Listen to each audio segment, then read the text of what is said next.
Doko mono to cheredene. Dokpo enono to dokpo me. Lokwa zagu mono to pididine. Nula dokpo enono to dokpo me. Ekwe okampalado Atindokpo wesodu zumbaba. Ena me trave Atindokpo du zumbaba me. Club LCS les centenaires. Et ouais, baba, nous l'avons grandi coli. Bon, mais laisse-moi mikotou no. Fille non c'est rokui fouille de. Agba esa eno nous zizi. Do fong bébé. Nous l'avons grandi coli. Do YouTube dio. Et jene. Mais pourquoi bon? Mais quoi bon? Et la chaîne de pro miton le. Et bien, mina do holo mi do ou veji. Fille de vivre nous mie. Yo vo do douleur. On s'en fait ko ne ouais. Azonde ya ne bo no se ouvert la main. E ka de alogwede le be no zan che alogwede be no zan bon azan ene ouverture na depo ko no amote bo na mo kunje alogwede me nu e lo mi lo video ya ko inde we lo ya kunpon yo tenpon bo iponpe maka o nu e mi lo abonnement yo bra abonnement to e bon nu e ka en bo vivie yo mai no ma e no dumelo kwa on t'a pas bon lien abonnement en ces domaines tout la main vous pouvez ben lancer on est nous de la main Gandiji. Bienvenue une fois encore sur votre chaîne du bien-être LCS les centenaires, la chaîne qu'il vous faut, la magnifique chaîne qui vous donne des astuces sur la gestion de votre santé. Aujourd'hui nous allons une fois encore parler de la santé.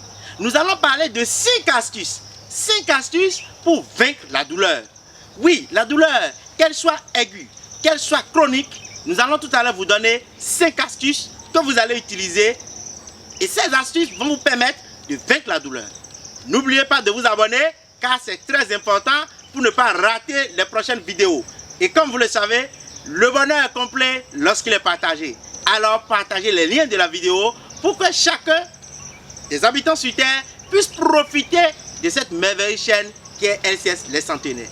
Merci et bienvenue une fois encore sur la chaîne. Avant de commencer par parler des astuces, il est important de vous rappeler que cette vidéo ne remplace pas les consultations du médecin. Donc de grâce, si vous avez une douleur, n'hésitez pas à aller contacter un médecin. Alors, toutefois, nous allons partager 5 astuces. Le premier astuce pour pouvoir lutter contre la douleur, c'est la glace. Oui, la glace, nous l'avons déconseillée pour la consommation interne. Mais sachez que pour un usage externe, la glace est très recommandée. Lorsque par mégarde, vous avez un enfant qui a collé la tête contre le mur, qui est tombé et la partie s'enfle, qu'est-ce qu'il faut faire? Le premier réflexe, c'est d'utiliser ce que nous appelons la cryothérapie, c'est-à-dire l'utilisation de la glace pour les fins thérapeutiques. Lorsque vous utilisez la glace, ça va faire diminuer la douleur. Donc, dans ce cas, la glace est antalgique. Toujours avec la glace, ça va empêcher qu'il y ait l'œdème. C'est un élément très important. Utilisez la glace, surtout au niveau des premières heures, lorsque l'enfant colle la tête, au cours d'un traumatisme. Mais attention, c'est au niveau des traumatismes où il n'y a pas ouverture cutanée. Alors s'il y a le sang, n'utilisez pas la glace. C'est très important. Alors, la glace, c'est beaucoup plus indiqué pour les douleurs aiguës. Les douleurs aiguës, c'est les douleurs, on peut le dire, qui sont fraîches. Vous venez de vous coller la tête, il y a environ 2 minutes, 3 minutes. Quel réflexe il faut avoir? Il faut utiliser la glace. Comment l'utiliser? Alors, vous prenez votre glace, vous enveloppez ça d'une serviette, tout simplement, et vous déposez sur la partie où vous avez eu le choc. Et là, vous allez voir pendant 2 à 3 minutes, ça va se refroidir et vous verrez que votre douleur va commencer par diminuer. Et ceci gratuitement, ça ne vaut rien du tout, car qu'il faut connaître, la glace, c'est capital. Attention aussi, il ne faut pas aller au-delà de 5 minutes. Vous pouvez répéter cette pause de glace plusieurs fois dans la journée. Mais n'excédez pas 5 minutes.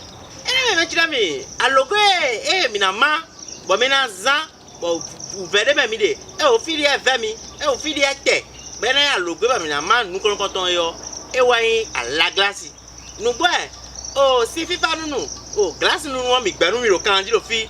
Nous nous ton mi gbe. lo ndebo wa na za bo fide tenwe o yo pa buto de so o ta hodonu bo esa ta hodonu yo fiero na tere bo fiero pive o bi ma fi ko yo no a bo o yo pa le sa ta hodonu no so o pono po gan mo le zizi fiona wa no ne o so gbe a do me ko ro ve si e bo ale go ve na wa zo a no bi na bre ndo video sa ta hodonu bo e da rongwe yo mi na ka wezu o le ba class do po bo class we ne o mi na so o serviette nu mi na susu na do po bran budo glace we ne bran so do fie fi bo e so hodonu we ye do ramblo a e ramblo nu mi na do o cheju do po aton 5 minutes no su pa ni one mere mamblo rumo ablo do po e wono te zan yo ara le voblo aya gbon zan ara no le voblo ne ablo mo uve pive bo e ran se yo e ran depo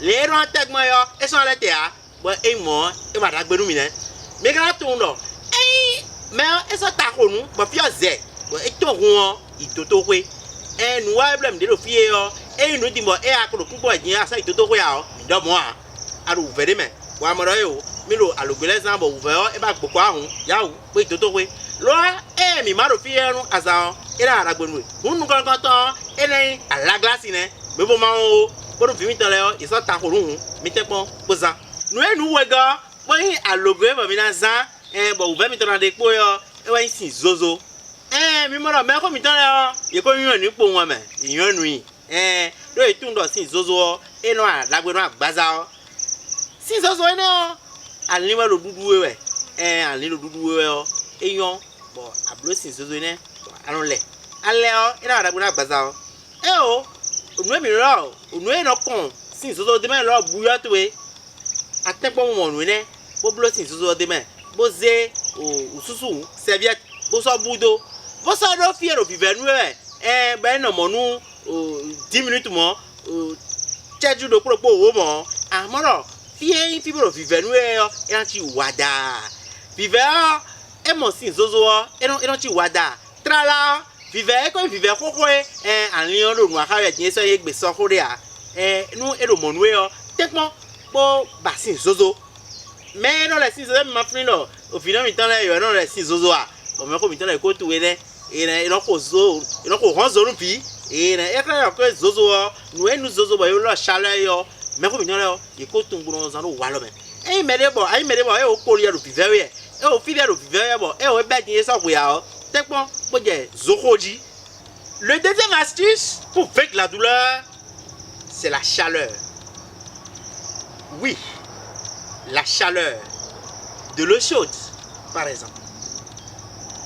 La chaleur apporte assez de bienfaits à notre organisme. Surtout si on est en phase de douleur chronique. Oui, si vous souffrez d'un mal de dos, par exemple, ou d'un mal de bas de dos, ce que nous appelons la lombalgie, et qui est abusivement appelé mal de rein. Si vous souffrez d'une lombalgie, nous allons vous conseiller l'utilisation de la chaleur. Nos aïeux utilisaient la chaleur. Bien sûr, ils n'avaient pas de diplôme, mais ils savaient. C'était des sachants.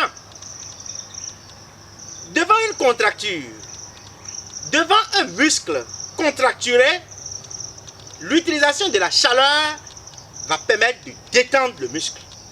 Ça va créer ce que nous appelons une vasodilatation. Ça va faire dilater les artères. Ça va faire relâcher les muscles. Donc, l'utilisation de la chaleur, c'est surtout à des fins thérapeutiques, à des fins antalgiques. La chaleur aussi vous détend. Si vous êtes stressé, un peu comme nos mamans, un peu comme nos grands-mères, elles savaient, vous allez vous laver simplement avec de l'eau chaude. Ceci est vital pour votre organisme. Nous attendons, et nous pouvons, et nous y zizi, bon mina zan, bon la même temps, ou 20 minutes en déco et ouais, quand les drain, et quand les drain, et nous t'adire, et nous t'embedjoude, bon nous azan léo, ouverture et non de pour wada, et non de taco, bon nous mou de mais.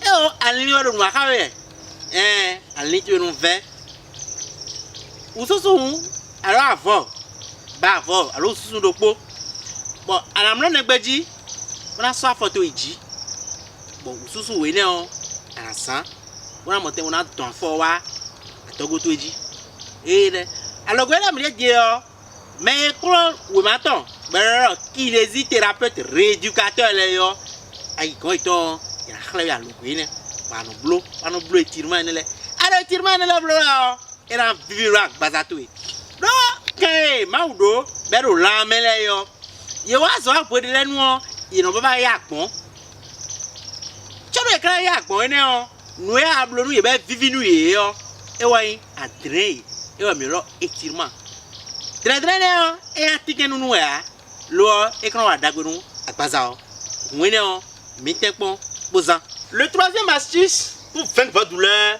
c'est l'étirement. Pour la plupart du temps, la douleur peut être due à une contraction musculaire, à un muscle qui est contracturé, à un muscle qui est surchargé. Lorsque le muscle travaille à un certain niveau, le muscle peut être dépassé. Et c'est ce qui arrive souvent avec nos joueurs de football. Dans les temps additionnels, pour la plupart, c'est des crampes. Lorsque vous n'utilisez pas également le muscle aussi peut être contracturé. Dans tous ces cas, l'étirement va vous permettre de vous soulager. C'est un élément majeur. Si vous souffrez par exemple des douleurs lombaires, ce qui est abusivement appelé mal de rein, à l'aide d'une serviette, vous pouvez faire un étirement. Vous pouvez étirer vos ischio-jambiers. Couchez sur le dos, vous mettez votre serviette tout simplement au niveau de la plante de la cheville et là vous essayez d'induire un mouvement pour pouvoir étirer toute la chaîne postérieure. Les étirements constituent une clé pour pouvoir vaincre la douleur.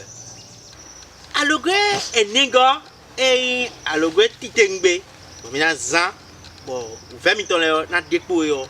E wa yin lo ji lo fonkan e wa yin didan e wa yin zonlindiri nu kuku amana da amado didan ya hun to no mi no kuku guzu e o didan o zonlindiri yo e no zon bonu e kan boro la mi to me yo e no do ron a no zonlindiri we mi do kan o zun na bo jayi ne we zonli kan ka ba do zonlindiri we o kan e ro agbaza me biwe ro aso.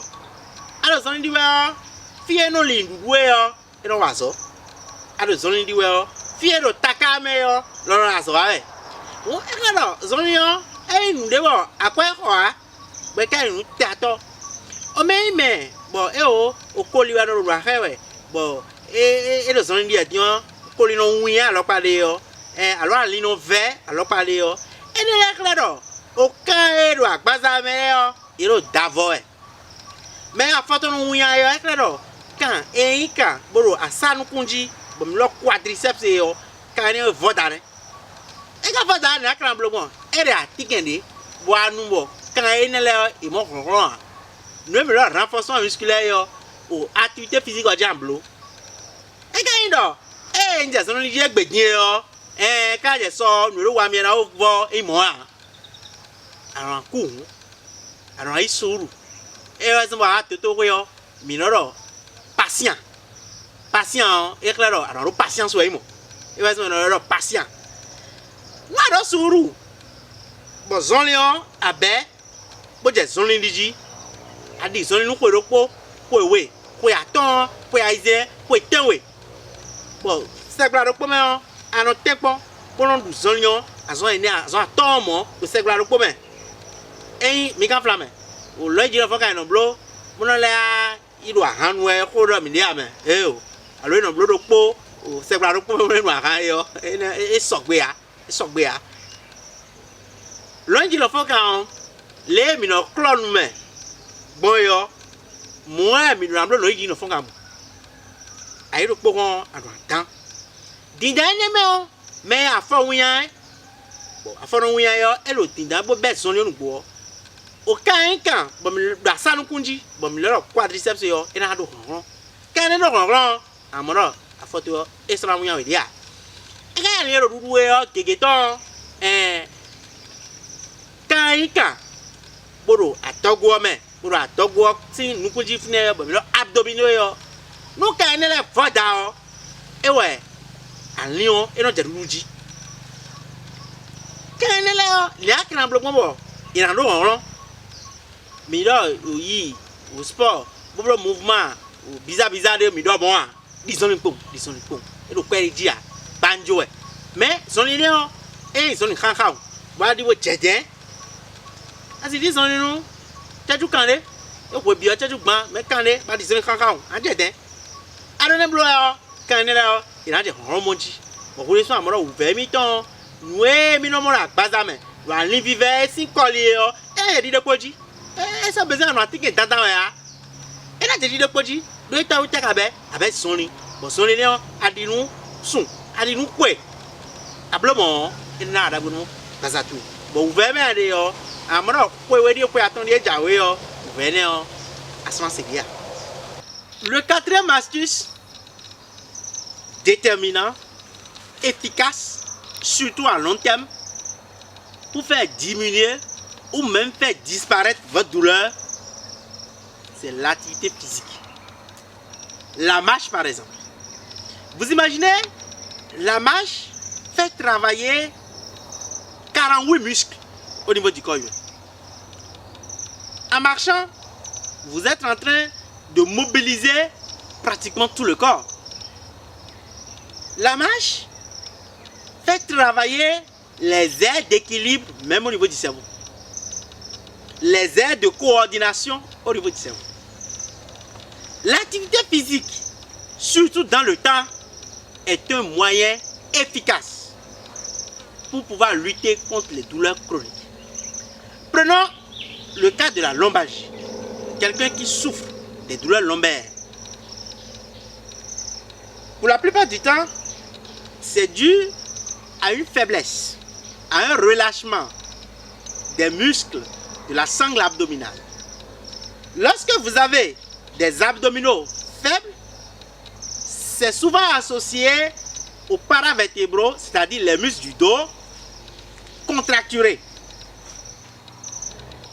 Pour un lombalgique, la vraie solution, c'est de détendre les muscles du derrière et de renforcer les muscles du devant et de renforcer les abdominaux. En faisant la marche, vous renforcez, surtout dans le temps, tous ces muscles. Si vous souffrez de lombalgie, par exemple, apprenez à insérer 3 à 4 fois par semaine de l'activité physique de façon régulière, surtout dans le temps. Engagez-vous pour le faire, peut-être pendant 1 an, pendant 2 ans, pendant 3 ans. Ah oui, il faut être patient. Vous auriez aimé que je vous dise qu'à l'intervalle de 2 jours, 3 jours, vous aurez un bon résultat. Non, ça ne fonctionne pas comme ça.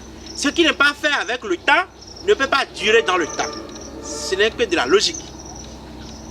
Lorsque vous marchez, lorsque vous pratiquez une activité physique de façon régulière, à coup sûr, vous renforcez les muscles du corps. Et pour le lombalgique, le résultat est spectaculaire. La marche, l'activité physique, c'est un fait majeur. On met les nous attendons et nous, bon, nous pour soutenir nous, ouais, béton et ouais, non. Après ça, mettons les, après le temps boulot yo, de l'été, bon, mais de l'emblée à bazaar, et les wallo de l'air, bon, wallo yanya, bon, mais non, bon, wallo de l'air, mais non, dessin wallo.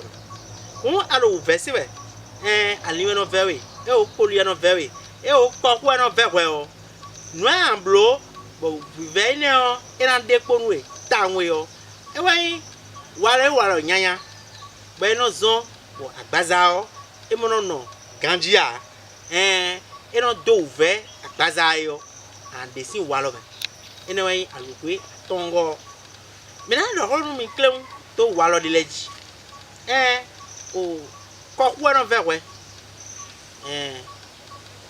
kokwa no very bedu mo kodo no miton ai kodo gengem kono ndo kora kodo no mi si do ma do kodo no wa lo ni kodo no peche kodo no so ko iji kala ne yo sogbe ya afon mo mo bla we binwo won tun lo uve mi ton ko na gbo e o anli wa no anu ka we bo matera ja kan mo yo eno ito bo imlo ji o ta no da ga ba fo na ga wa ni no dodo me mi go to matera lo le o e bo din e sogbe ya ene le wa jo ene le do mi ko iglo hun bo mo gba mo comment wo pi po do aro imlo gba lo pa ene yo oku iku bo ma wo eto alopa le lo la me yo le eto no be ro ano e son no mo a aja nde so gboro comedy be no eno fe mo ha le yon e so ya aja so gbe yo atepo bo ani to yo eno anu trele ko ku anu trele o ko li lo vive ko e ko li vive bo aja keke kun gbe yo o fi eno jiro keke je mi lo selwe yo arun so atodian no aro si so atodiwe o e wa so a asinpo ya asinpo bo aja aijian gbe asinpo na itodin yo ale kore na exam ehun tun lo ve mi te na tikende bo e ko na ko ne un wa ne klenkle won arun tun wona desin wa lo me aja ulegbedin bo ule so ono no to bo chonu ahun si on aro oblige bo aro ha ni on e so gbe ya mo hun ba no mi lo briki alo so taburu ropo bo si yin ni o me si on ba ja ule gbe o so lo taburu eji ene o aso alo de me bo na hun si on e so na bi ara ha ni on aka no te chobo na zanu mo so ma mi wona yo fo edugba me yo fo anu ebro yo ili ta me ai ule pa yo fo to me o amoro si on aga no gbe yen yo fo mo nkun je ne me o nja ule pablo gbe bo si on nkunkun wona to si aga o ya chonu kere ya o e ka yo fo nu kere ya wa lo dagbe zizanu e bo mi pon mi nga mo do wa lo mi to me o mi to gbe nu ma mi to le me atore sa si ko mi mo le no itogbon ya so gbe ya yo vo si o cuisine fi yo vo no dande o apon ganji o amara fi ne e so iji ba te no te andanu mi ne le lo o atore sa si ko e no itopi bo ene no zon buno wa yen aka anli mi to le e vo ne le nu inde no zon bo o mama mi to le o ma no toto bo kunu lo kia o aja nu kia gbe hun sa si gbogbo jen ina ro ko yin foni no yin foni no bo o na me te no ganji yo yan kun an tepon bo sa si gbogbo jen bo na yan to e me ma so no toto ni no bi na ro agbaza do ya na we aron ha agbaza o ku e blo yo bo ne gbo ku ame o de ro ha deji mo e togbon bo we anu ro ku e ne tetion nu e ka ro teti to be so jan ro teti ton yo e mi ro ne un e a lo le po nwe yo e na re ne bo ne o ina je o fe seji ba no ro un atikeke yo e konte ame atika gba so ma ya alogun gba so ma ya lo wa lo gigo wa lo ma so gbe aye ba do sizana gba to yo e wa so ma fon te ro uve o me mi ja izagbe yo akiza mi na za ina yo ni akiza gaga akiza pevie no lo ani o po ti o no za yo e so gbe ya akiza do na akiza gaga ba te no te o azai to wala ni na no asodo wa lo me o je sizan dio amana o ve mi tana ibi e na ibi ba bure so wa pa cha ma le no se o ve wona ye gbe dio so si se mo ya won la me na ge to yo bure so ka tne ne si kan mi de ron ko mi ka ro fi din yo mi da ko be to ko wa me o abia o ve metro hun ya o pe to pe to ni powe akaze nu mi da tin bo se to wa lo me o e na ara gbe nu e maka o nu mi lo abonnement yo abla blo nu se nu abla abonnement to yo lien o se nu ton ara se do kon to le bo e ra pon lo nu e ndagbe yo me ro pon wa e ra tell me cinquième astuce, le dernier astuce pour vaincre votre douleur. Comme on le dit souvent, les bonnes choses sont réservées pour la fin. Le cinquième astuce, c'est d'éviter les positions de contrainte.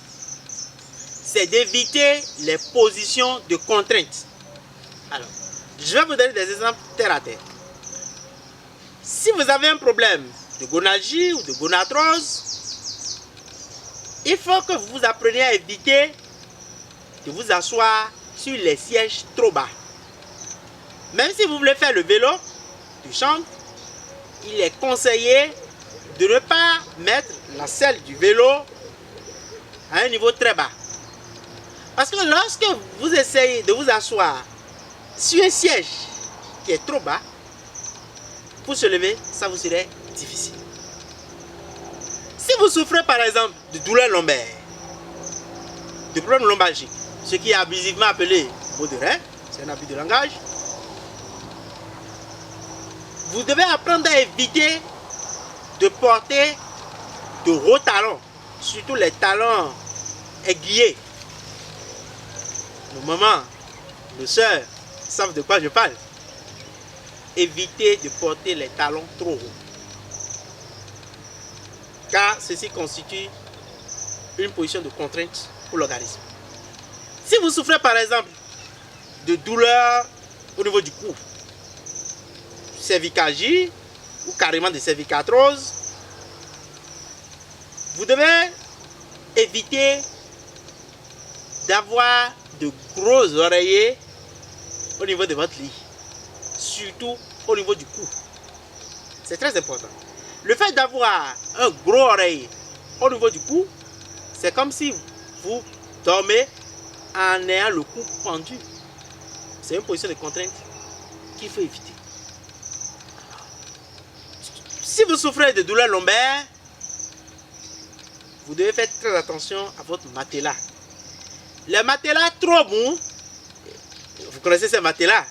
Si on se couche au niveau de ces matelas, vous avez votre tête qui est en haut, vous avez vos deux pieds qui sont en haut, et vous avez votre hanche qui est en bas. Ceci est mauvais.